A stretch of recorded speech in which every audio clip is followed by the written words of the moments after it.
And ladies and gentlemen, welcome to tonight's edition of the Paranormal Portal. I'm your host, Brent Thomas, and I am joined, of course, by my good friend and co-host, Mr. Don Longbeard, who is right here. Sorry. Oh, there we go. Hi, Brent. How the heck are you? Well, you know, I'm breathing a sigh of relief because today, of course, was troubleshooting day. Yes. And it works. It works, yes. And we don't have the waterfall in our ears tonight. You know, I was listening to the replays as well today. Right. And they sounded real clean. So Really? it was just an artifact that we had here in the studio. Yeah. However, I got busy talking to our guests and I forgot to set up the show tile for YouTube. So, why don't you take a couple minutes and tell everybody how you're doing, Mr. Longbeard? Actually, you know what? It's funny. I wanted to share something yesterday that I forgot. But yesterday I went out to my pickup to head to work. And this is probably about 11:30 in the morning. And I look out my window by my door, and there's a deer walking by.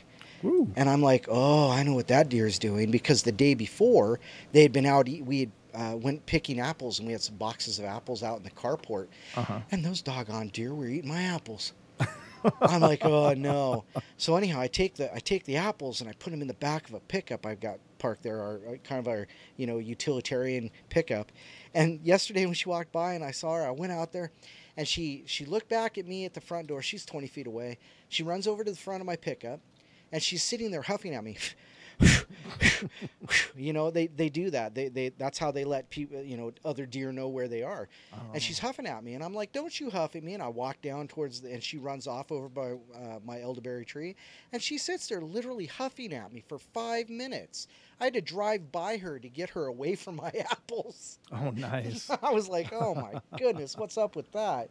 There was something else. Oh, and then today, I looked at my roommates and I said, "Hey, are you guys going to do something with those fermented pears or plums?" Because they just pulled the plums out of the wine ferment, and they've been sitting on the counter. Wow. So anyhow, take them outside. They dump. I said, make sure the dogs don't get to it. And I went, wait a minute, the dogs won't get into that. Hey, dump that where the deer can get it, because it's easier to shoot a drunk deer than to shoot a deer drunk.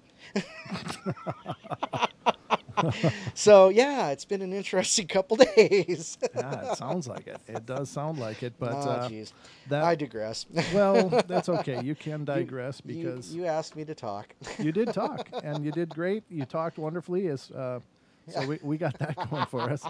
But I guess it's time to introduce our guests tonight. Oh, that'd be great. Yeah. Ladies and gentlemen, please welcome to the show two wonderful guys who've been. They've been on the show before, and they've done a lot to help a lot of listeners and people who've reached out to the portal for help in dealing with their problems with the paranormal.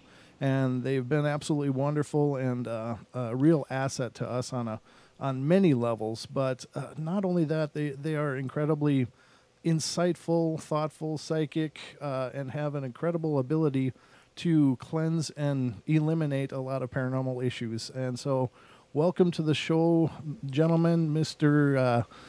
Sean Gonzalez and Joel Robinson. Hello. Welcome, guys. Thank you for having us. Oh, absolutely. You're a little loud now. You sound louder now. He's eating that microphone again.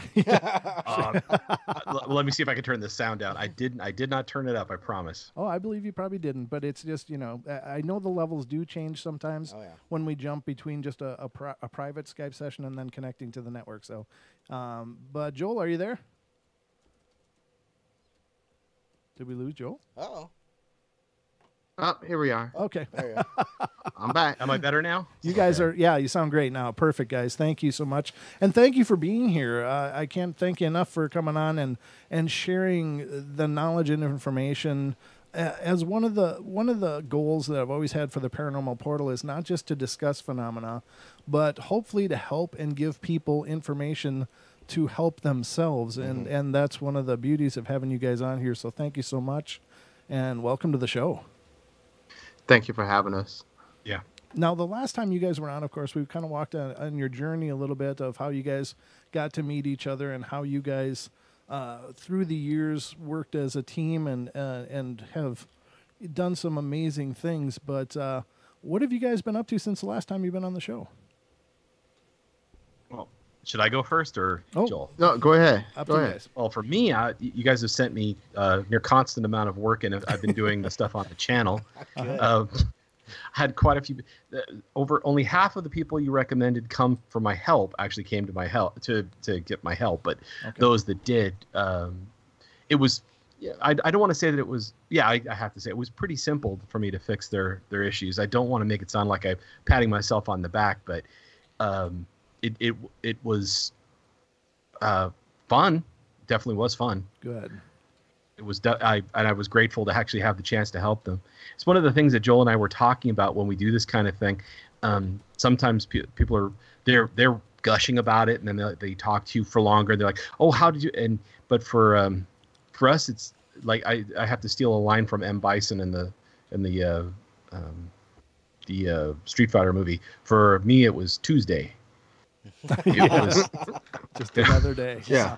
Second. I'm not trying to denigrate the whole thing, but it really it is simple once you know it, since we know what to do. Right. But and that's why I'm really glad that you're here, because if there's things that people are doing wrong systematically, and you see these people making the same mistakes over and over and over, I think just some best practices will be wonderful. So yeah, definitely very helpful.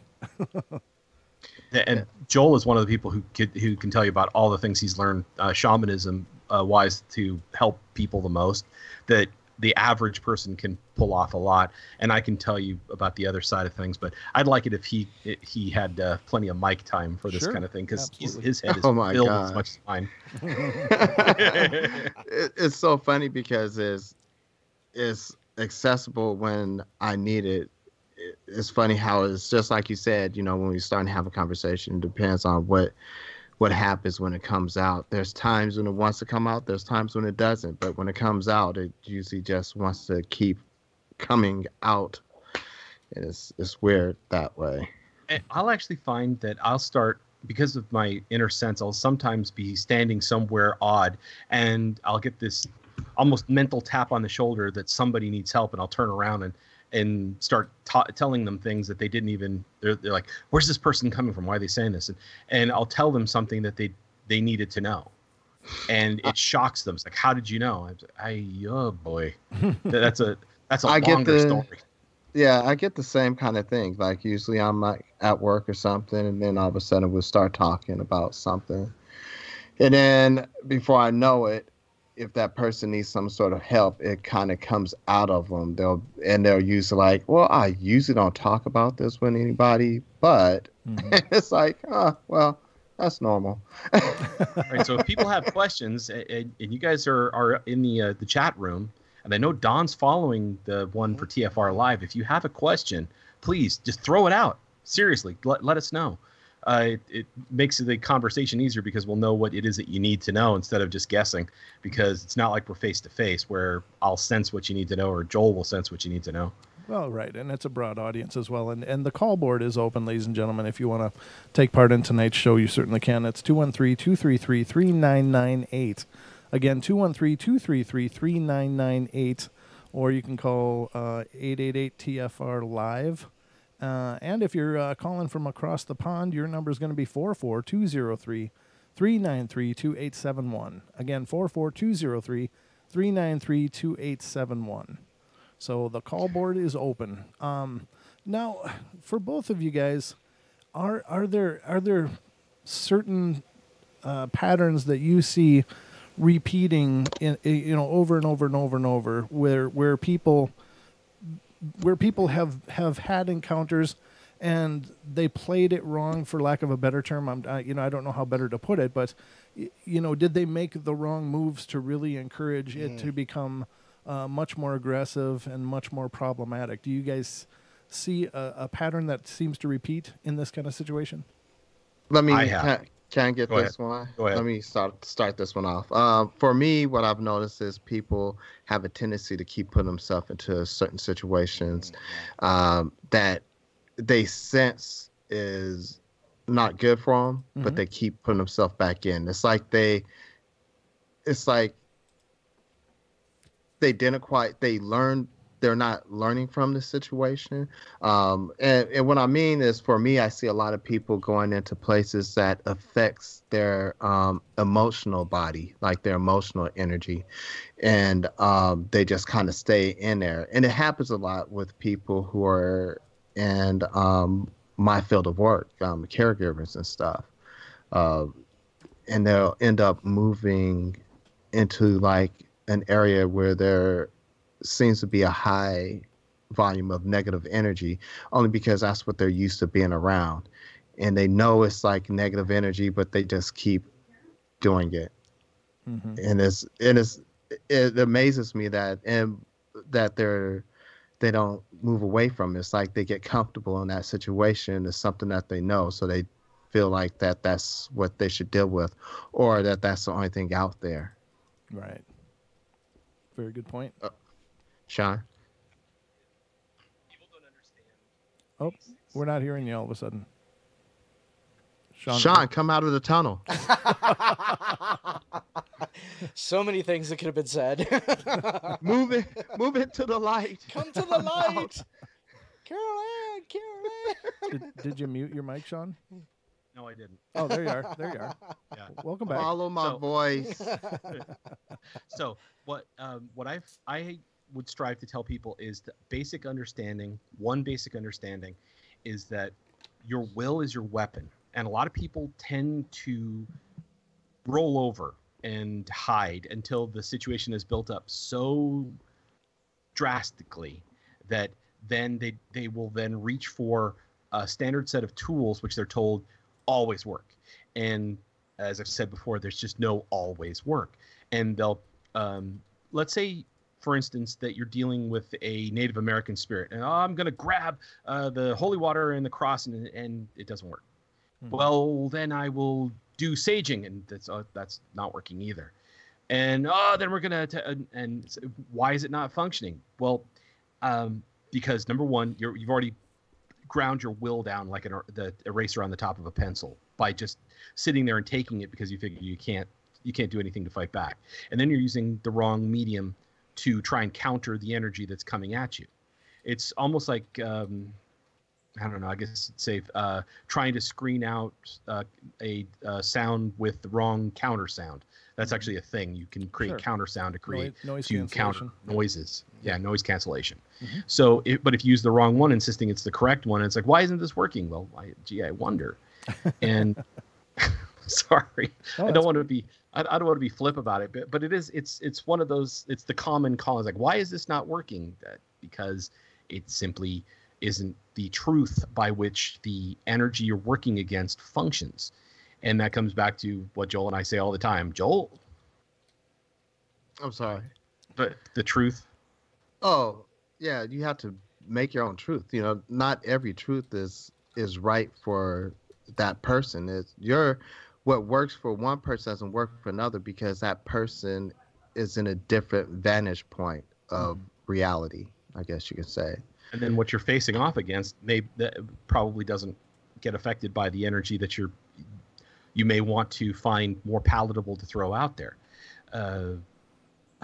There are so many energetic truths that we have to keep in our heads that Joel and I regularly have to dip into and say, well, okay, what should we tell the people now about and understanding some basics is that actually are overarching basics are really important. Ones that no matter what the religion is, you got to understand them so that you can then, because this is not saying, okay, your religion is wrong because reason X, or you should, I'm not trying to say that at all. Sure. There's two things I don't talk with people who need help: religion and politics. It interferes with the gig, just like right. Just like what's his name from the Muppets used to say. It's like, we don't care about politics, man. We just do the gig. Very true. Very true. So the basics are, if you're dealing with something that's antithetical to life, the basics are silver is your best bet for helping you to maintain protection. A cross may or may not be the case, but silver can do the job to help bring down the level of attack. Colloidal silver is another fantastic one. Oh. Sage may not be the right incense to burn. There are others, frankincense, myrrh. These things can make other energies uncomfortable. But the overarching truth is that all of these delivery mediums come from the elements. There is no element that is a friend to the enemy. Oh, okay. Good point. There is There is no element that is a friend to the enemy. Think about any story you've ever heard, like vampires. They can't fall across swiftly moving water. Same thing for fae folk. Same thing for many of the undead. They can't. They A lot just of can't. spirits. Sleepy Hollow is a prime example. They had to get across the covered bridge. That's because the wraith couldn't come across that bridge it couldn't cross the stream of the water. Right. Okay. And water is an element that's antithetical to evil. You hear about it in holy water, and right, if you're a Wiccan, it's spirit water. Fire creates the smoke that drives off the enemy, and that, depending on which one that is painful to it, will drive it off. Silver is from the earth, and of course the wind. When the wind blows from the west, it is very powerfully against evil things, and you can actually call on it to help you. Bathing in the wind when you are dealing with things that are attacking you, I swear that is a thing, just like bathing in moonlight, and you can help to drive off some of the negative energies.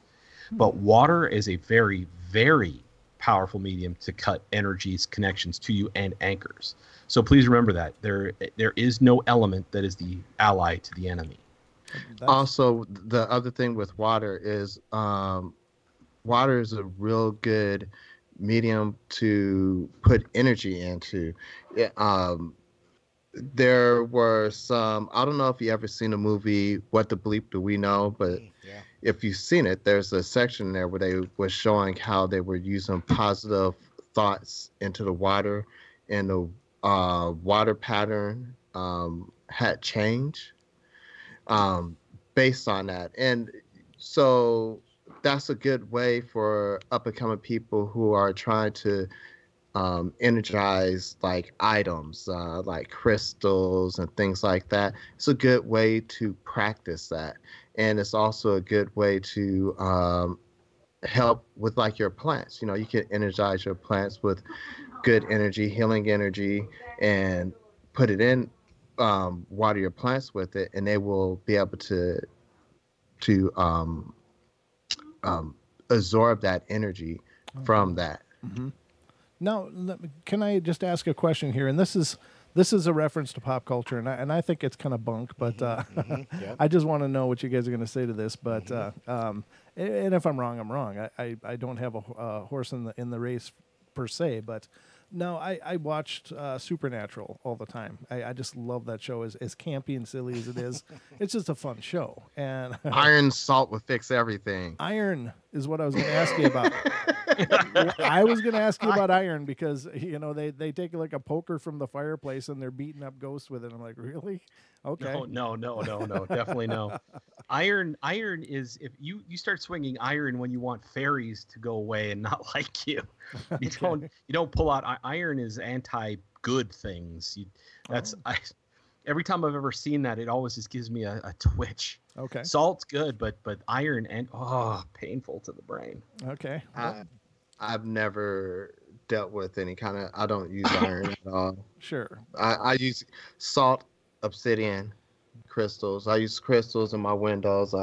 Obsidian usually in my house in each room, and if you have some place that is you feel like is a weakened barrier where something bad might be coming through, salt, especially if it's been energized and blessed. You can take the salt and you can put the sea salt in a jar, bury it out under the full moon, and just wait a couple nights, take it out, and it's a good source of protection. Oh, okay.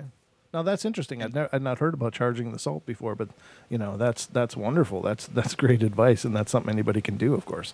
Well, and it's funny because nobody ever really thinks about it. They forget that it's a crystal. Sure, it is. Yeah. So, Yep. yeah. And plants are also very protective as well. And I didn't appreciate this very much because all of my knowledge previously had just been on uses for plants, uses for herbs, things like that, medicinal uses. I learned them very clinically, and then when I was introduced to the guide that had been protecting me since I was a kid, about 3-4 years ago, everything opened up, and I didn't even sage when grown is more, and holy basil are more protective to your house than if you were to burn it. Really? Yeah, willow trees, grandmother willow. Oh my gosh, grandmother willow is a healing tree. And if you have one on your property, she radiates protection to your property and through the water. And if you were ever running for your life from something that wants to harm you, whether it's cryptid or a metaphysical thing that's chasing you, the boughs of a willow tree will drive it off. And I was surprised at that one. You can also take cedar and burn it into ash, and the ash itself can be used to draw lines that spirits cannot cross. Oh, okay. Okay, and when you talk about harvesting these things, especially if you want to harvest like a bow, like a branch or something, from plants and trees, you want to take an offering out to that plant and then you want to choose the limb that it tells you to, because if you do it that way, it's a little bit more powerful, especially if for those who like to make wands and stuff, it'll keep that piece alive. It's how you keep the spirit of that tree or that plant in it, and that's something that most people seem not to know. Now, let me ask you then, what would an offering be? Are we talking like tobacco, which is traditional Native American? Yes, water, tobacco, spring water. Okay. Spring water mostly. Yeah. Sean, if you have a spring, and Sean can attest to this, spring water is a good one. I used to carry a pouch for all, a medicine pouch, and I had things in it like lavender and sage mixed with some tobacco and stuff, and I kept that like whatever medicine circle I had or whatever altar that I had, if I would bless that stuff, and I would keep it sacred, and then I would use it as I go. Now for me, I have a spring that's not too far from where I live, which I can go up there, and I actually used spring water as offerings to my strawberries to bring them back from the brink, because my wife wouldn't water them enough, and they'd gotten down to the point where they were croaking, and I'm like, oh no! And I used the spring water and said, please, and they came back. It was just one bottle and stuff. It was great. Oh, just out of curiosity, Sean, do you sing while you are? Yes, I do. Yeah, I sing. I'll just make it sure. I sing to them out there. They love it. You should. When you're harvesting the water. Harvesting the water. Yeah, that too. I'm not usually out there singing. The elm tree in the back always dances when I'm doing it, and there's no breeze, and she just dances left and right. It's really. I want to catch it on film sometime, because Karen keeps saying she wants to, but every time she pulls out the camera, it stops. So. The next question is, do you dance a little jig when you get it out too? No, I don't do that. I leave all the dancing to you. It's a family show. Here's something to blow your minds, folks. Now, if you think that willow is not really a healer, every time you've ever had a regular old headache, what do you reach for? Aspirin. And I just want you to understand what aspirin really is. It is Dr. Scholl's corn remover with extra oxygen, which is acetyl salicylic acid. From the willow bark. It's a mouthful, isn't it? From ASA, that's what we like to call it in the medical community. From willow bark, you get salicin, which is the original stuff for killing pain. That's the original aspirin. Very cool. Just from plain old willow bark. So she's a healer, and she looks out for you. And I beg of you, if you have willow trees or any of these trees, if you're not going to do anything with them, just please don't drive iron nails into them. It's a fast way to make them die. Oh. We have an ash tree in front that we used to protect the house, and people in the neighborhood just kept on driving iron nails into it, and it finally kicked off last summer. So that's horrible. Yeah, it was sad, because when I stopped feeling his life energy, it was like losing a friend. Yeah, I know what you say. I have a great affinity to trees and plants and forests and stuff, and I look at some of the logging, and it just makes me just hurt. And this is a big logging community around here. Not that they're. It's not responsible, right? I mean, it's usually done responsibly, but still, you see these big trucks coming by, loaded with these beautiful, huge trees that just I don't know. It just hurts. So I can appreciate what you're saying, absolutely. And so there are many plants you can put around your house that are naturally protective as well, including roses. Now, even Nostradamus knew roses were good. And for most of you out there who have never read Bram Stoker's Dracula, it is actually a way to keep vampires in their coffin. Oh, really? Yes, it actually is. If you put roses on their coffin, they cannot come out. And the Nostradamus discovered that the plant itself was a rich source of something he didn't know, which we later found out was vitamin C, that helped people who got the plague but didn't die of it because they consumed a lot of these little pills that he made of that. Oh. So you find that there is both a physical, a metaphysical, and a spiritual reason for a lot of the things that we have started to ignore. Probably about a century ago. Oh, wow. All right, guys, we're going to go to our first break. We will be right back in a couple Hold minutes for on, more of hold this on. communication and this amazing show tonight. So don't go away, guys. We'll be right back.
Welcome back, ladies and gentlemen, to the Paranormal Portal. I'm your host, Brent Thomas, joined by my co-host, Mr. Don Longbeard, and we hope you're having a great night and enjoying the show tonight. It's that first half hour just flew by. It's like, oh my God! Oh, hey, hold on, fellas. Yeah, wow, that went quick. But we are having a great show, and just if you're hearing the sound of my voice, but you're not seeing us do it, make sure to head over to YouTube as well as another option of how to get involved with the Paranormal Portal. You can look up the Paranormal Portal on YouTube, and you can find us there doing this live as you're hearing it on TFR Live, iHeart, TuneIn, TalkStream Live as well. So we're all over the map here, but we're having a great time doing it, and we hope you're enjoying it. And tonight, ladies and gentlemen, we're joined by our special guests, Sean Gonzalez and Joel Robinson, who are here to talk about spiritual warfare and protection. So thanks for being here, guys. How you guys doing? You doing okay so far? Doing great. Oh, yeah. Doing great. Good. Yeah. So, Joel wants me to dance while doing this. He's sending me messages. I'm not John Barrowman. I can do the singing, but I don't do the dancing. I can cook it more like a Chris Farley. But No fussy up in here. but what do you do? So we were talking in the first segment there about a lot of items that can be very protective and help in warding negative energy. But Joel, now this is something that you just touched on briefly, but I hope that you can explain a little bit more about it. And that was, you mentioned you worked with crystals. And I would love to hear more about what you recommend for what kind of crystals are good for protection and for warding off negativity and such. Well, let's see. For me, the ones that I kind of get drawn to are obsidian, onyx, to help protect. Usually darker stones. But I like to use just crystals, just like quartz crystal, because it's you can program those to do what you need them to do. Basic and valuable. Yeah, and it really depends. So when I go out for a crystal for myself, I just kind of open up and start to just open up my senses, open up my aura a little bit. And when I first walk in, I have in mind that I'm looking for a crystal. I keep my mind open, unless I'm looking for something specific. Okay. But a lot of times I have a tendency just to float into a crystal shop. Okay. And just see where it goes. Sean, is that an Oh my accurate God. description of it? He thinks we're there for 10 minutes. 2 hours later, I'm looking for a restroom going, can we? I really, no, he loses himself. It's his thing. Like plants are my thing. He loses himself in there because every one of the stones has something they want to tell him. They all want to talk. It's like, Joel, come to me. I have a story. This is something you need. He's running his hands through there like it's just this beautiful sand, and he's just rubbing him on his head, isn't he? He's like, got oh, you. Yeah. He's got you figured right there. It. He hasn't seen you, but he knows, man. That's what you do. I'm glad I put that energy out there. That's how it is for me, because we was in Kauai this year in the summer, Right. And in June, and I found I don't know how I find these shops. I found a crystal and gem shop, and I think I sent Sean a picture of one of these Tree of Lives that had amethyst crystals on it and a big crystal geode that was behind it. That was about 6 foot tall. It was my God. Huge, like amethyst geode. But I go through there, and I think I came out with like maybe I spent like $100-something. I only came out of there with like about four or five Bs. Yeah. And it's just the ones that were talking to me. It's like, okay, I guess you're going with me, and I'll take you too, and maybe this strand of crystals. And before I knew it, I had like 10, like 5, 6 things in my hands. I was like, okay, I was just coming in here to see what this shop is about. It's never just to see what it's about. I promise. I get kind of pulled in, but Sure. for They those, pull them in and they go, "We got you. We got you now." Come here, Because sucker. He picks up so much. It's like when I go into the plant section of the any nursery.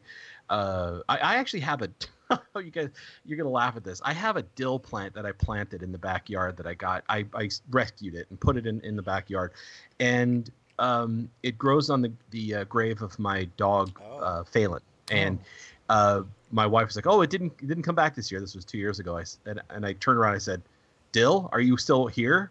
And he's like, "Yep, I'm here." I'm like, "No, he's here." He says, "No, he didn't come back." I'm like, "Dill, are you messing with me?" "Nope, I'm here." I swear this is the voice, okay?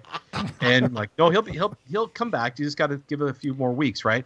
And she's like, "Sean, Dill's out there." I said, "I know. What do you think I'm hearing?" Right? It's like, I'm lucky. Joel, he goes to the rocks and they talk to him. With me, it's the plants. "Nope, I'm here." Sean's the dill whisperer. Well, I had a basil plant that kept insisting I call it basil. Basil. So really? It's like, British. "No, call me Basil." It's like, "Oh, you're kidding me? Come on, you came from the plant. Faulty You came from towers. Lowe's. What's it? Basil." That's awesome. They want what they want. That's actually my dog's name. So in terms of crystals, do you find that wearing them as like pendants is useful, or is that more cosmetic than anything, or how are crystals best utilized? They can be. It really depends. Like for me, I have a necklace that I just made of blue goldstone with some lava beads on it, some aventurine, and some unpolished lapis lazuli. And that's what I wear, and I wear that to help ensure that I'm not bombarded by a lot of negative energy, and that I'm grounded in this reality and making those right. I'm in the right place at the right time. Oh, and tell me about the one that you made for Diane. Oh, good Lord. Well, that was with those are red glass beads and some what else was in there? I think I had some goldstone. Yeah, I bought some goldstone, and I had put a couple of lapis beads in there, and I had this one wooden bead that I did a was it a Turk's head? Yeah, I think I did a 3-5 blight Turk's head around it with leather, and I stranded together and I sent it to her. Oh, I sent it to Sean first, and I had set up some energy in it, so after they charge it, it would kind of anchor in place. But that was interesting because I had fashioned it, and it kind of came out when I first looked at it. Kind of reminded me of the necklace that Doctor Strange has. By the way, I'm a big Doctor Strange. I'm a big Doctor Strange fan. Gotcha. And I was like, oh, that's awesome. I like the way it looked. And He didn't granted, tell you it's that's a what he was thinking about. I didn't tell them that when I sent it to them. And it's a wooden bead, and it's a red wooden bead, and it almost looks like you can see through it, but Wow. you know you can't. You can't see through it, but it has this illusion that you can actually see through it, which was kind of odd, and I really liked that. And so I sent it to Sean, and you go ahead and tell him what happened on your end when you was finished, Sean. Well, after we finished energizing it, the first thing that I did was just tell him that reminded me of the Eye of Akamoto. Oh. And he's like, yeah, well, that's what I was planning on calling. Yeah. Go Had figure. a feeling. Go Ha, figure. ha, ha. Yeah, right. So these items are all beneficial. And Sean, when you called in on the show the last time, and that's where I stopped you and said, no, we got to get you on to have a show about this, because you were really on a roll and giving some great advice. But you had mentioned some more mundane items that people can utilize that they probably have laying around. Could we discuss some of those ideas? Okay. Understanding that, remember I said your will is the weapon that you use to protect your family. Yeah. Well, your will is also how you, and your care, will, knowledge, daring, and your silence are the four main basic ways that you're able to impute into an item the energy of your life, especially if you're just just a mother or a father who cooks for their children. And if you're cooking with the intention of nourishing your children, you have a wooden spoon, it picks that up. It, who doesn't have a wooden spoon right now? As long as you're not using that wooden spoon to tan your kids' posteriors, I promise you it'll maintain that energy. Sure. My mom used to use a spaghetti server, so yeah, with the prongs on it, everything. But yeah, if you use a spoon, will actually allow you to be able to connect with these things. And there was a lady that I had told about to use it, to have it, and think of it as a wand, best way to describe it. Mm-hmm. And she saw a thing in her daughter's room under the bed, and so she swung at it and connected. She thought she'd connected with the dog, but the dog was actually in the living room. Wow. And so she asked me, how was she able to do that? I said, because the love that you have for your family, how you cook, it's in there. And you can actually, with popsicle sticks, make an elemental cross with yarn and set them up in the four corners of your home, the cardinal directions, and it will also give you some protection. Uh-huh. It's not a cross as in like a Christian cross, but a cross like the elemental cross, which is equilateral on all sides. Oh, okay, gotcha. And go ahead. No, go ahead, please. Well, so silver cutlery is also a fantastic way to just the silver itself, and if it's pure silver or mostly pure silver, the sound it makes, you can hit it on a surface and it'll go bing, and those noises also will drive stuff off. Remember I said there's no element that is the friend of the enemy, and that tone, which is air, is antithetical to these things. Singing, if you sing to your children at night, if you love your children and you sing to them at night, your voice is a means by which you can also drive these things off. I learned this because my mom used to sing to me, and while she did, even though she didn't believe in any of these things, the things would back away as a child when I was a youngster, and I learned to do that with my 2 children. If they were afraid, I'd just come and sing to them, and they'd pass right out. Oh. That's why I have some music on my page. I've only gotten one thing so far, and YouTube demonetized it because this isn't your song. It's like, yeah, but I sang it. Yeah, so well, I don't care. It's your performance, but yeah, I mean they're real sticklers about using copyrighted material. But I get what you're saying, and that's very powerful because as you're singing, you're vibrating the air as well, and so it's a function of air. And of course, many ancient histories of long past civilizations and still present civilizations in the terms of a lot of Buddhists and other monastic religions. They talk of using sound in the mantras and the humming and the Om Mani Padme Hums as far as resonance. And so that makes sense to me that's such a powerful force. And also candles, fire that is held in place.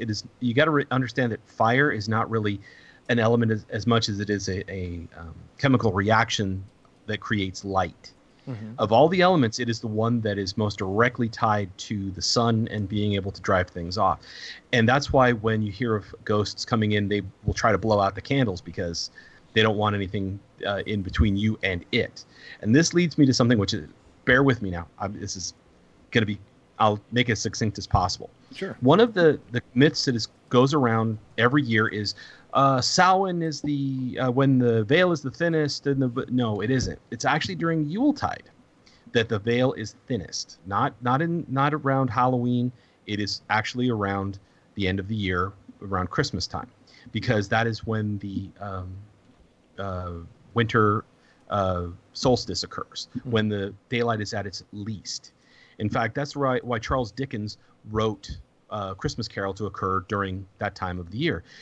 There's still signs of people remembering it, including in the song "Most Wonderful Time of the Year." Where there'll be scary ghost stories and tales of the glories of Christmases long, long ago. That's when the veil is actually thinnest, and which is why the Yule log exists, which is filled with all of these herbs and things meant to invest love and keep the light in your hearth and drive off the darkness. Oh, so okay. So something to remember. Remember, fire is the light of your heart and the hearth in your home. So when you guys are let's say, just paraphrasing, and obviously don't mention any names in there or anything, but when you guys are called or contacted to assist somebody, what is your process? How do you go about helping people with their eliminations and helping them rid themselves of a troublesome presence? Well, since it's easier for me to sync up with Sean's energy, usually he's the front man. He talks to him first. He gets a good idea of what's going on. I'll add to the conversation, especially if you are on our Facebook page.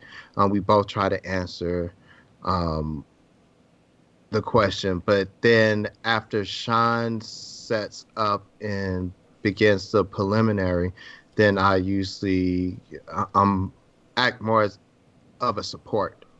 Okay. The first thing that I do is get pictures, because if I can't be there, I need to have something that has a picture of the aura so that I can tune in on the person and the place. And then that allows me to be able to home in on where I need to go and be. So, because a person, once you have a picture of them, I can find them no matter where they are. It's if I don't know what the resonance is or why that occurs. And then the next step is to sense what's going on around them. So if I can sense something untoward, feel the energy, and then link it back to where it may have come from. That requires asking questions to make sure I'm not out of my mind. Okay. Sometimes the information is just radically forthcoming, and I don't have to ask anything, and I just, no, I'll take care of this. It's okay. But if I have to ask more questions because I need to know where it's come from because of its strength level, then that lets me know how much I need to go in on this, and if I should find something that's antithetical to the thing.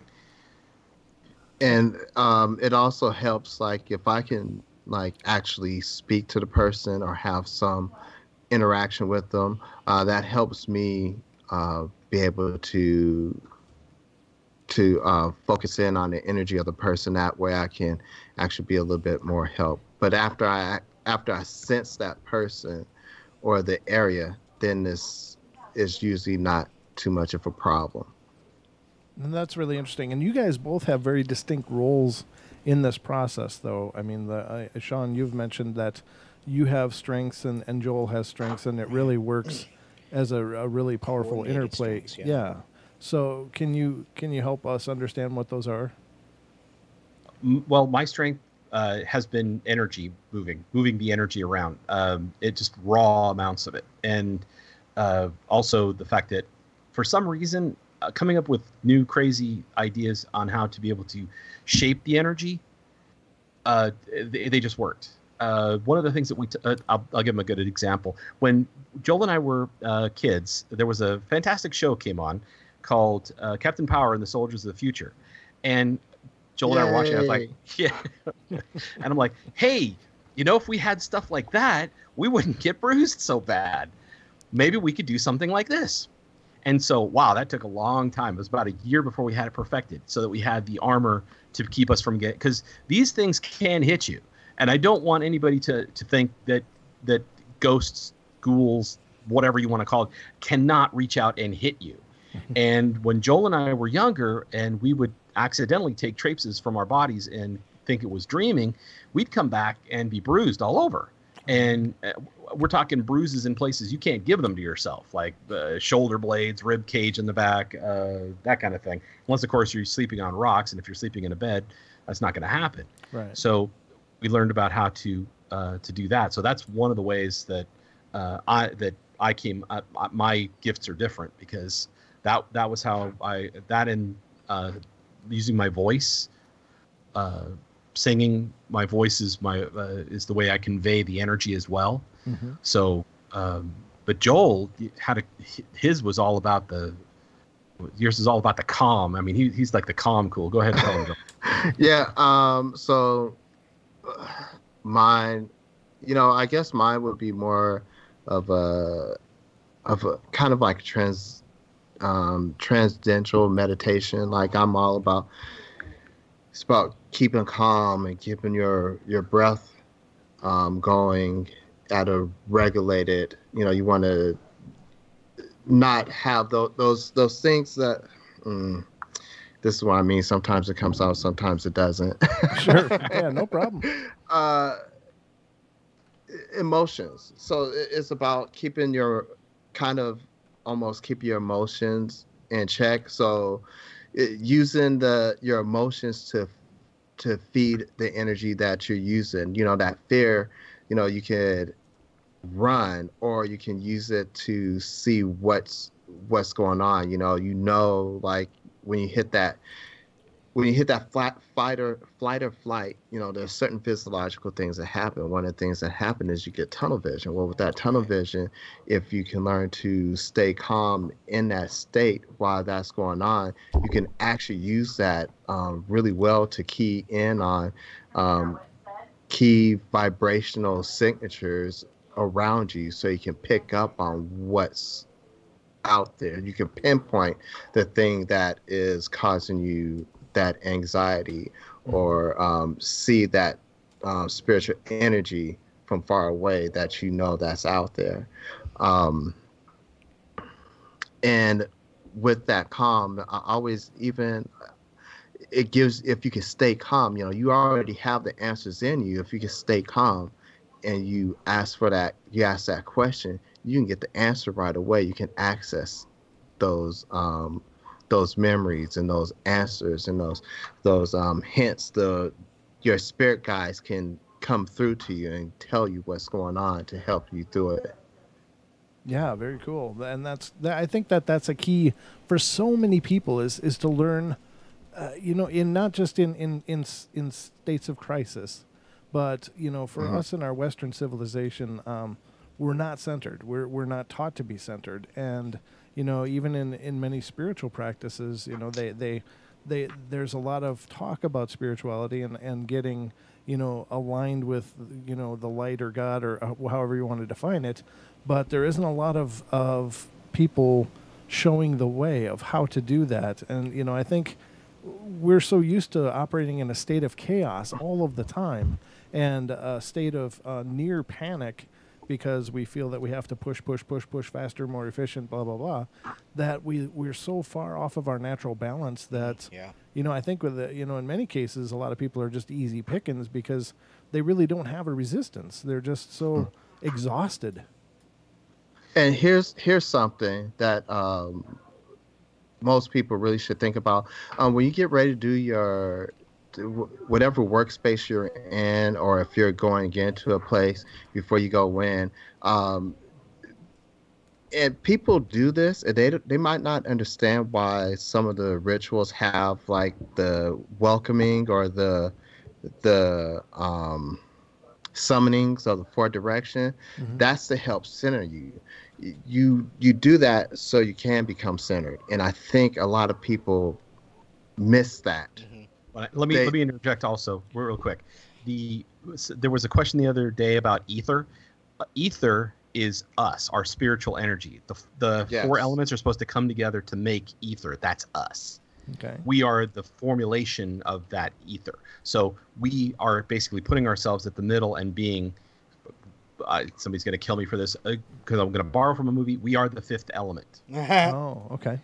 That's why they did that. That's literally where that came from. Okay. People are going to think I'm being derivative. I'm sorry, but that's truthful. But that's true. We are the fifth element.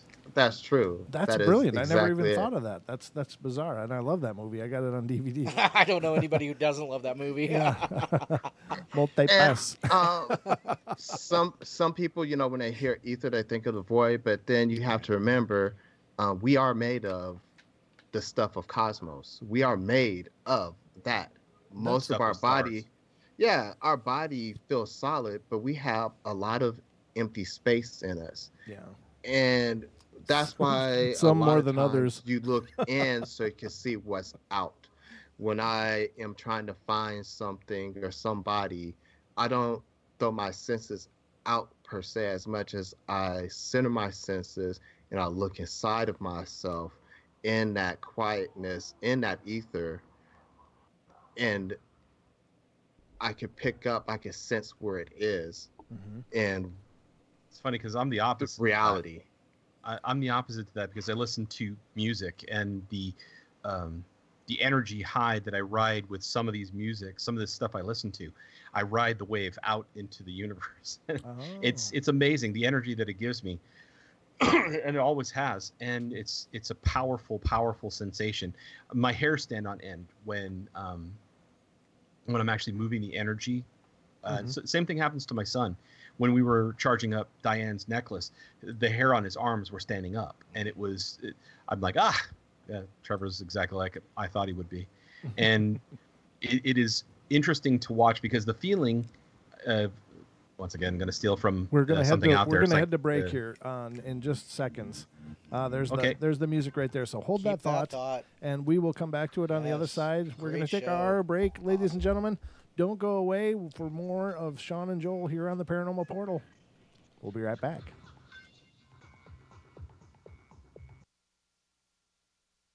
Censorship and regulation is becoming an ever-growing problem in today's modern.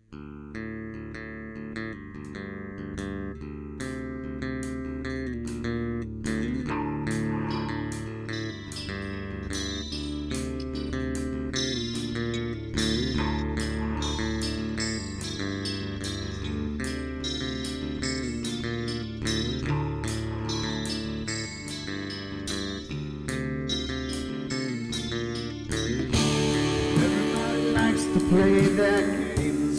Everybody loves to place their bets.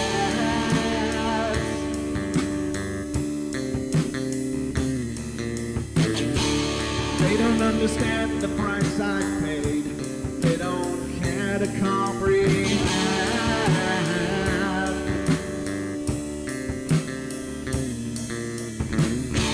Trace their lines upon my body, dripping scars across my heart.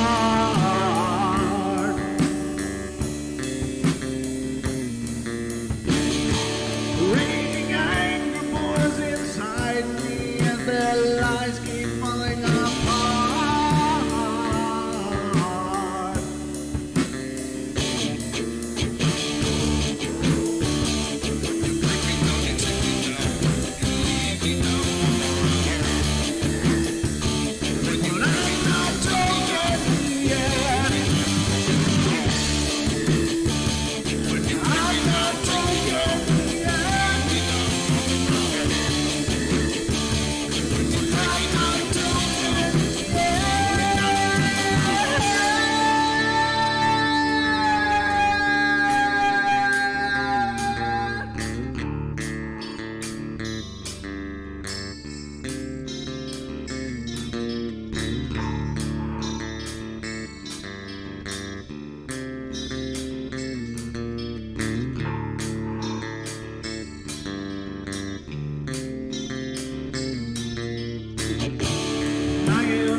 Just make sure that you're well fed.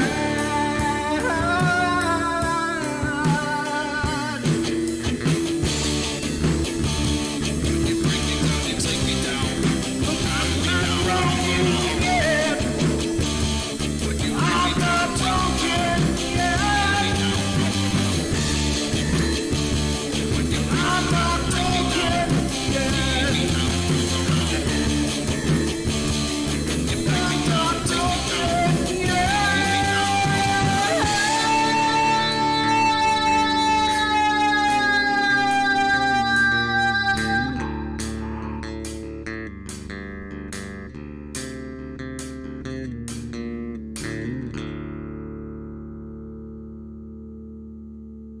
Beginning to like it.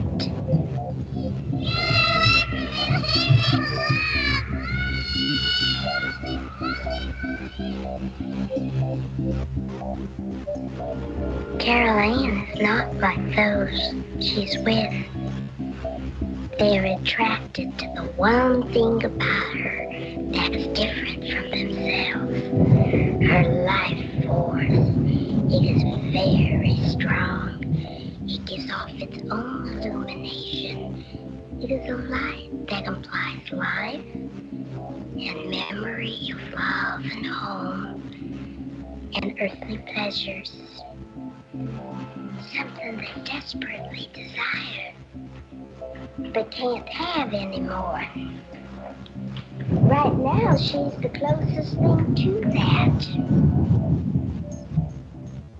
Poltergeist are usually associated with an individual. Hauntings seem to be connected with an area.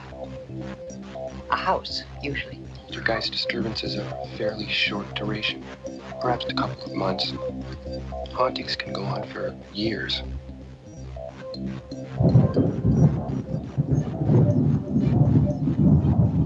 And so can that intro. Welcome back, ladies and gentlemen, to the Paranormal Portal. I'm still your host, Brent Thomas, and I hope you're enjoying the show. It's just been electric as far as I can tell. I mean, it's just great conversation, great information, and I really appreciate it. And welcome back to the show, Sean and Joel, Sean Gonzalez and Joel Robinson joining us here tonight on the Portal. Yes, thank you again for this opportunity. Oh, yeah. You guys are always welcome, of course. I mean, this information, I think, is absolutely paramount. There's people listening to the show are clearly enthusiastic about the paranormal, and I think that's wonderful. I think the paranormal is absolutely electric, and it's fascinating, and it's powerful. But it's also a dark thing. It can be very dark, and unfortunately, there's not a lot of discussion about this kind of stuff. Like, what can people do? How can they protect themselves? What should they be doing? What shouldn't they be doing? When, how to handle You these shouldn't kind of be things. messing with the Ouija board. Oh, Let's start yes. there. I got your back there, buddy. Yeah. Stay away We'll from start those things. there. Good God. I tell people all the time, no story ever goes well with Well, this I one broke time out with my the Ouija board and went to the graveyard, and you fill in the blanks from there. Yeah. Yeah, Create your That's own the story. paranormal equivalent to, hey, hold my beer. Hey, hold my beer. Watch this. Watch this. Yeah. Yeah, those are never good things. You're right about that. What's But the worst thing that could happen? Yeah, if you encourage a friend to do that, it's akin to like giving the button to Eddie Murphy in Holy Man so that he can keep on juicing up the battery on your face. It's not funny. Yeah, Somebody's right. gonna suffer. yeah, absolutely. And then there's so many horror stories of the Ouija board, and of course since we're on the subject. My opinion of it is that it's a blind channel. People are opening themselves up to something. They have no idea what they're aiming at. They And don't nothing- know. No way to control it. Yeah, they have no skills. They have no training. They're just like opening to something. So when in 90 some exactly it. 90 some percent of the time, nothing will happen. And so it's just a fun little cute little game. But in the other times when something does happen, it's like, well, what do you want? I mean, you just said, hey, come talk through me. Yeah. Use my body to move this planchette, please. It's and like you're also giving- deeply allowing them to siphon your energy. Right. It's implicit permission. Right. There's a couple of things that you should never do. You should never don't spit in the wind. Don't tug on Superman's cape. Don't think playing with a Ouija board is always going to be harmless. Mm-hmm. And don't ignore your children saying, "Mommy, or Daddy, there's something," and because that happened to me constantly, and it ends up being something that you really could have done something about, even if you can't see it. We have a lady on our channel who, when her gifted daughter, was dealing with issues, she did exactly the right thing. She went after this thing. Now, I actually was able to see through her daughter's eyes what it was. Mm-hmm. And Aisha took a broom and went after it, and it fled. Okay. Good for her. The broom is wood. So Oh, it conveyed what her energy would have been. So this is something. Remember, the reason why Wiccans use a broom is because it's a hidden staff. And you can also use it to brush things clean. Right. Its very symbolism is getting dirt out. Right. So there's another tool for you. Getting rid of the unclean. Yeah, that's true. Very true. Very profound. And I was gonna say something and I completely forgot it now. Well, I'd like to say I don't No. appreciate Sean stealing from Jim Croce like that.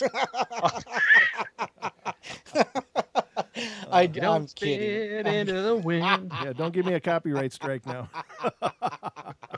Oh my God, we have arrived. Music is my thing. You know, Jim Croce was awesome. I have that album. Yeah, he sure was. But you know, the Ouija board, obviously one very poor idea for 99% of the people out there. So I think leaving them alone is probably the best bet too, for the most part. I mean, I think they're absolutely fascinating, and I have one decorating the studio wall right there, right behind Don, but which you can't even see on camera now, Don. Well, there's yeah. But just so you know, if I ever came to your studio, I would probably start by burning that. Oh no. No burning stuff in my studio. Oh, almost dropped it again. Well, you got to understand, the first demon we ever dealt with. Remember, I said when I was 16 and stupid. I thought, okay, we could deal with this. It was because somebody had messed with a Ouija board. Okay, wow. And I was like, oh yeah, I'll be able to do this. And the stink eye that Joel gave me was, I think he was coming to be expecting to hear, no, this is too much for me, and so we should just run. And I don't know, was that Joel? Because I swear the look on your face was like, are you crazy? What are you now signing me up for? No, what I was thinking was, I know how this horror film starts, and I'm dying first. I saw this movie. Damn it, Sean. That is hilarious. Oh, you know, Operation Human Shield. Yeah, but it was me who ended up being the one who got hit. So I'm telling you, these things can reach out and touch you. I remember when I hit the ground, Joel didn't even ask, are you okay? Because like, no, of course I'm not okay. It's like, here, let me help you up. That's it. Right. Yeah, exactly. It's like, how you feeling? Like a bottom floor of a taxi cab. Oh, God. That's terrible. But it's, you know, I was looking forward to that one. I was like, oh, okay, I guess we're doing this. Wow. That's all I have to say. So you guys, that was your first demon, you said, demon encounter? Yeah. And I don't look forward to those. When dealing with a demon, it is a completely different animal. I learned the hard way than dealing with a spirit. Spirits are easy to muscle, but demons can get you physically. They can get you metaphysically. They can get you astrally.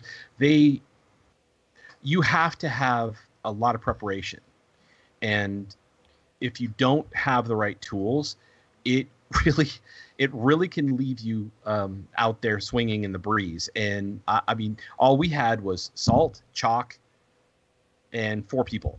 And that was not enough. But I'll tell you though, chalk is another tool that even if you aren't gifted, you can use. You can actually set up barriers by simply creating circles and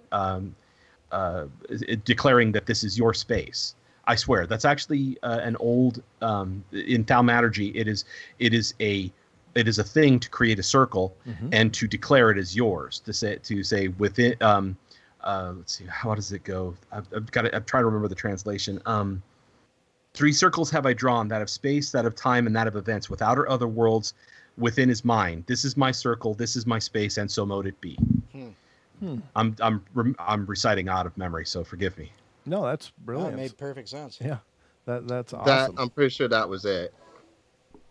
I hope so, because it's been like ages since my mom brought me that book thinking it was stuff on ghosts. I swear, I still don't understand how it was that she didn't have do you think this is a ghost story book? Okay, I'm fine with that, Mom. I'll read this. 12 books in, I'm like, wow, Mom, geez, what's got into you? That's awesome. It's like the truth was bound to find you, you know. And ladies and gentlemen, what Sean's referring to there is that you know, his mom was I guess trying to keep him entertained, and she knew he was interested in ghosts and stuff. So she went to the store and found these books on how do you pronounce that? Thaumaturgy. Thaumaturgy, yeah, which is a form of magic. It translates into the miracle of the working in God's miracles. Yeah, essentially. So she bought him a whole chain of those books, and so he's upstairs, summoning the forces of the universe, and she's downstairs whipping up cookies. Nice. and she found. Why does the house keep shaking? and she'd find these books when she went to England, and something would it was like, yeah, you got to bring home 3 of these. Stuff on ancient Irish myths, things that lay people would do in order to keep themselves safe. Sachets of herbs that are very fragrant. That's another thing. Creating your own sachets of herbs that are very, very that are appealing to your senses. Mm-hmm. This is important. Is ones that are appealing to your senses, and can also have lavender. Also can drive off. Once again, this is another thing of the air will drive off unfriendly things, which is why they burn incense. This is a more passive way of doing it, and you can keep them with you. It's similar to the medicine bag. I'm trying to keep it as grounded in things that people can do. Even cooking and offering it to friendly spirits that live about. You can do that or offer libations. Oh my gosh, libations. If you have alcohol in your house and you leave a libation out for the Fey folk, because that worked in my backyard, let me tell you. Oh yeah, we actually make my own mead. I'll tell you a story at the end of this that'll raise the hackles on your neck. But excellent. You leave them out there and ask them, can you please protect us? Because there are friendly things out there. There's way more of them. I promise. This whole idea that there's negative things just waiting around every corner, it's not so. You have to really go looking for them, which begs the question, why are you really going looking for them? Right. Right. Is it because you want to know, or is it because you want it to punch you in the face like the demon did to me with 3 arms? Oh, man. That really hurt.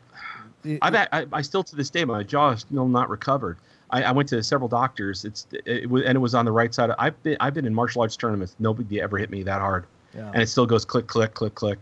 Ugh, that's double tough. Yeah, and ladies and gentlemen, that's a I don't know where this belief comes from, and I believe it's just an exercise of faith, perhaps. But you'll hear many people say that ghosts can't hurt you, spirits can't hurt you, and there's people running around professing that like it's gospel, but there are accounts and accounts and accounts and accounts of people being grabbed by their throat, thrown downstairs, thrown against walls, lifted up into the ceiling, and on and on and on. People have been absolutely brutalized by spirits. Now, perhaps those events take place after some of those events may take place after a long period of attrition and surrender by the person, but not always. And Sean, you can speak to this,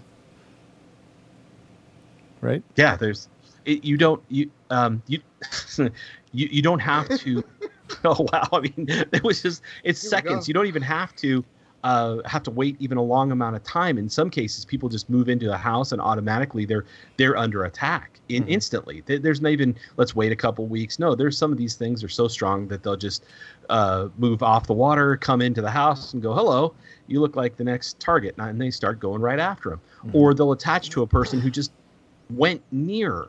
Don't even have to go into a place. They just went near it. And the thing decided to tag along and then starts messing with their lives instantly. The person immediately starts acting as a different person, or sounding like a different person, or responding like a different person. My gosh, it's a dangerous world out there if you come across the wrong thing. Right. But once again, there's ways to combat it. Absolutely, there are, and thank God there are. Now, in those situations, what do you guys think about symbols and talismans? Those kind of ideas of wearing, like perhaps a rune as a talisman or some other symbol. What do you feel about those? Strengths, weaknesses. I support this message. Okay. Well, you have to start with the more basic one. Like, a pentacle is a symbol of, not only the alignment of all of the elements, but also of the soul. And that's people will say that it has to do with the devil. Yeah, inverted is the devil. It isn't. It's nothing to do with the devil. In fact, every time they encounter, I'm not going to name the show, they always say, "Oh, look, it's proof that there's the devil here. They've done devil worship." No, it isn't. The devil has nothing to do with the elements and nothing to do with a pentacle, whether it's 2 points up or 2 points down. It's simply an indication of somebody trying to protect themselves, and those are a good fallback for anybody who wants to try and keep negativity off of them, because it's the integrity of the soul and the spirit. So usually when you see those and you associate that kind of stuff, it's been used for protection usually, and that's the thing. I mean, let's face it, the person who's summoning something bad to do something against somebody else is going to want protection from said thing that is bringing up, because is bad.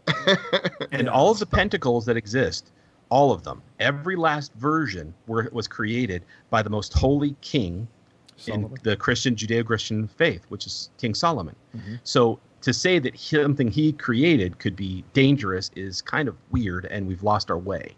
And he had multiple pentacles, and originally, if I remember correctly, a great many of them were used to seal demonic as well as the forces of jinn into or away from humanity.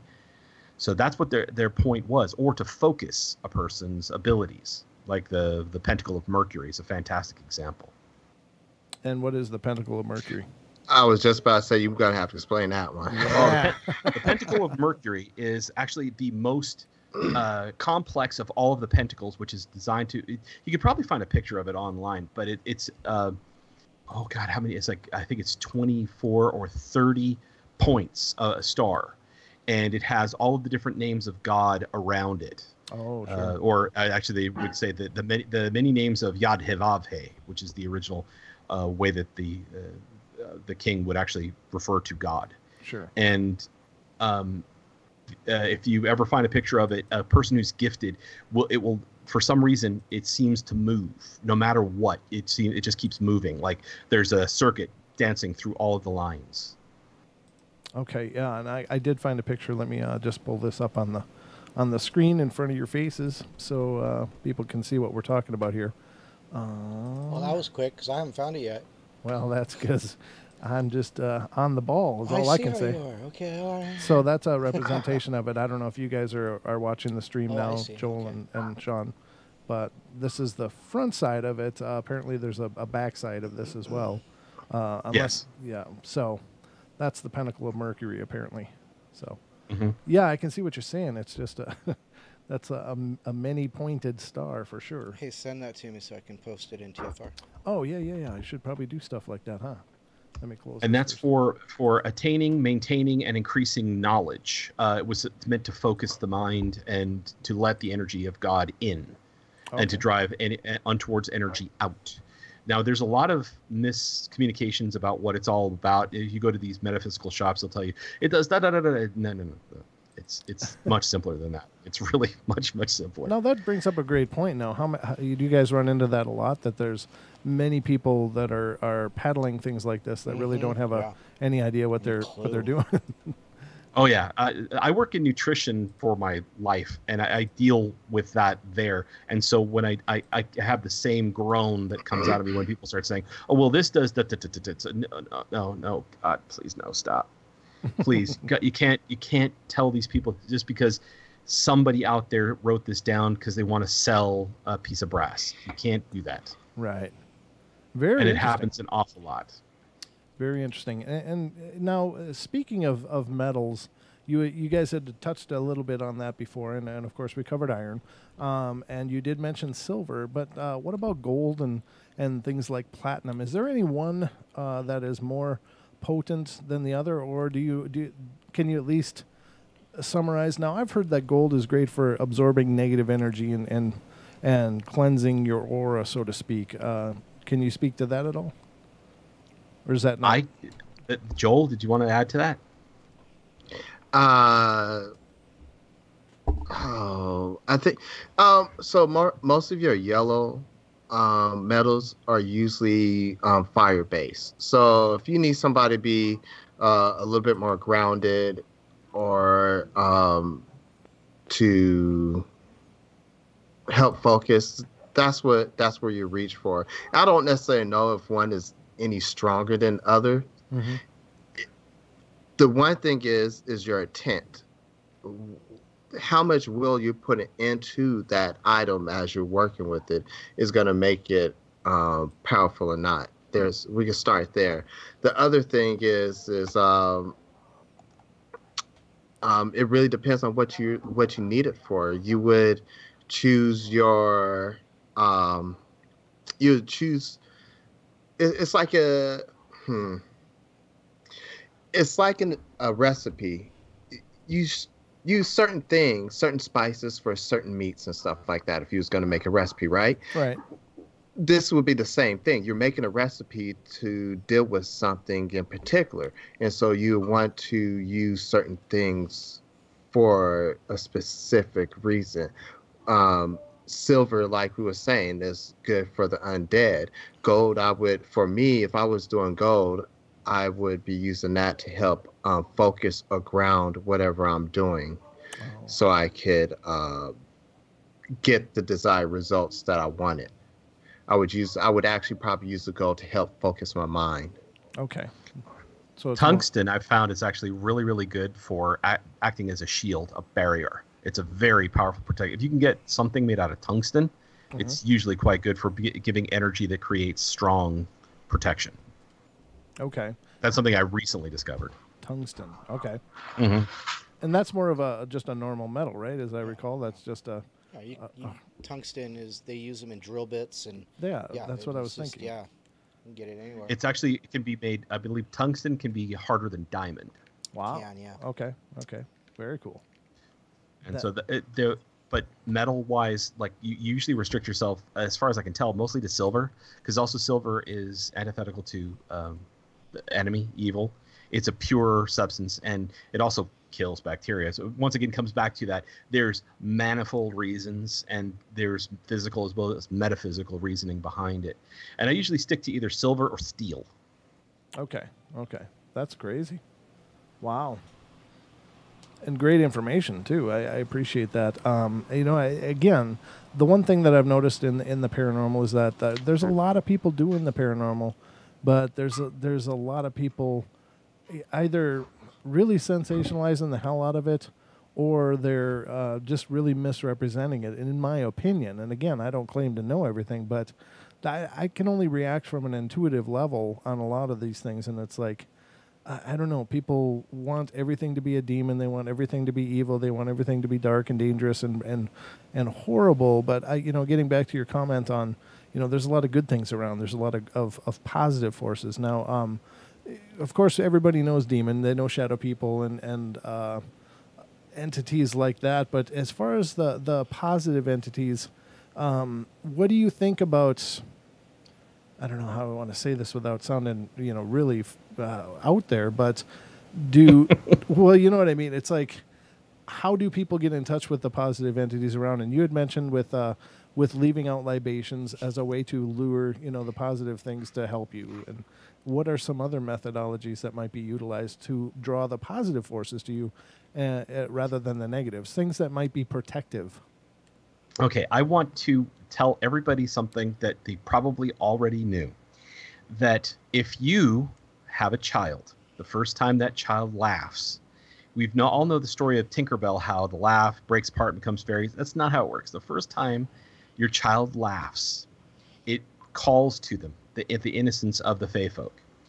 So if you have a fairy ring ready, they will mark it as someplace that they've been told they're welcome to come to. And you can do it without the child's first laugh, but we did this with my son Eric. We made sure that we had it ready, and we crafted it out of ocean and river stones. It's nice and smooth. Found a lot of them actually buried here on the land, and put them in a ring. And the Fae folk we will regularly put out libations for them, and they will drink it all up, especially mead.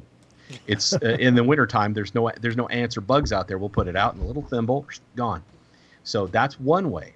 And so in case anybody thinks that's crazy, it's not. It does work. In fact, we have pictures in my backyard, and I would, if I could find them, I would send them all to you so you could look at them, Brent, because I know you talk about the different pictures and being in a snowstorm. This is not a snowstorm, and you can see tons of things in the picture. It's just a regular old iPhone picture. We take like 3-4 times in a row, and there's always things in the picture until we leave. Then you take a snapshot, and they've all gone away. Wow! Because there's like, well, you're not around us to be. You're not out there for us to be around you. They go away. Oh, okay. And that's one way. The other way is to put out things that are attractive to other kinds of beneficial spirits, whether it's the Kachina of the Navajo. Okay, hold that thought though. I do want to come back to this right after break though, but we are going to take our last break here of the night. So just hold that thought. We'll get to that on the other side, ladies and gentlemen. Don't go away. 1.5 hour to go with the portal, and then make sure to stick around for Chris and Sheree Beyond the Veil live tonight, and followed by that into the Microcosm with Jimmy Jean. So it's a loaded night here on TFR. We'll be right back.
And welcome back, ladies and gentlemen, to the last half hour of the show tonight of the Paranormal Portal. We are absolutely thrilled you're here and hope you're enjoying it. Lots of great comments coming in from the chat room about the shows and the chat rooms, I should say. And we appreciate all of your guys' presence and participation. That's absolutely wonderful. But Don and I are here along with Sean Gonzalez and Joel Robinson, who we're talking about spiritual warfare and protection tonight here on the portal. So, Sean, I'm sorry I interrupted you right before the break, but if you could please continue that thought, I would appreciate it. Okay, the Kachina, which were different protector spirits of the Navajo, is another example of protecting spirits. But now we're going to go into the ones that are a little more direct to the home. Now, a lady who's actually on our channel, she actually has a hearth spirit. Now, almost everybody's home has the potential to have a hearth spirit. As long as you recognize that it's there and you call it out, it gets stronger and can eventually become its own thing. Now, some people are frightened of this because these spirits, they're as alive as you or I, but they are here to protect you. You can't make them do things. You can just ask them to do things. Hearth spirits are there to protect the home and the hearth. Ones that protect the land, protector spirits, if the land is ancient and was once held by Native Americans, they actually have a lot of these can be around. Other times that they've been depleted and have died off and they will never return, which is sad. But these are also spirits that you can leave out libations to or speak to. Just go out like you're talking to anybody else, just a normal person. Say, hey, if you're here, I give you this offering of earth and water to please protect my family. Or in your home, if you have a fireplace, you leave out a plate of cookies for them, which is actually where the idea of leaving out a plate of cookies for Santa Claus comes from. And that's a hearth spirit? There's a lot of ways to make them want to come and be a part of your home, and then treat them like they're there because they are. They'll give you little signs that they're there. Just don't be frightened and go, quick, get a priest.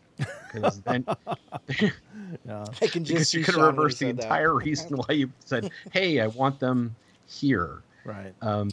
There's also street spirits as well. There are that will protect the streets and such. And I walk past them sometimes, and I have to do my best to not stare at them as I go by because people will think, it's like, what are you staring at? My son and I watching the guy who played Davy Crockett and his buddy at Disneyland thought we were crazy. My son was asking me, he was like, who was that? Were they doing a reenactment? And if it wasn't for the fact because of my vision, I didn't see their legs, I wouldn't have known that it wasn't, oh my gosh, I've forgotten his name. The guy who played Davy Crockett. And so we try not to track spirits with our eyes. I will actually turn my son away from it. I was like, yeah, don't look, son, because people will think we're crazy. No, they really do. If we start tracking something, I've learned not to do that because it really scares people. Huh. They'll see me watching a spirit, or Joel and I are watching a spirit moving away, and people look at us like, what are you guys staring at? Oh, nothing.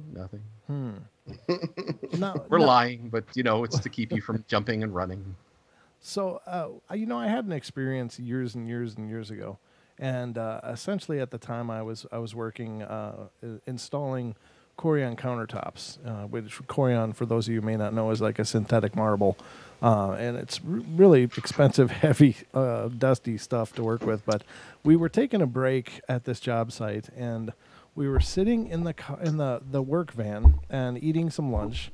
And I was looking out into the front yard of this people's home, and I don't know what I saw to this day, but what it appeared to be was like this really faint pillar of light out in the lawn, moving really slowly across the lawn. And I was watching it, and I said to the guy working with me, I'm like, hey, what is that? He goes, what is what? And I'm like, that light, that looks like a beam of light going across the lawn. Do you see that? And he goes, I don't see anything, man. What's wrong with you?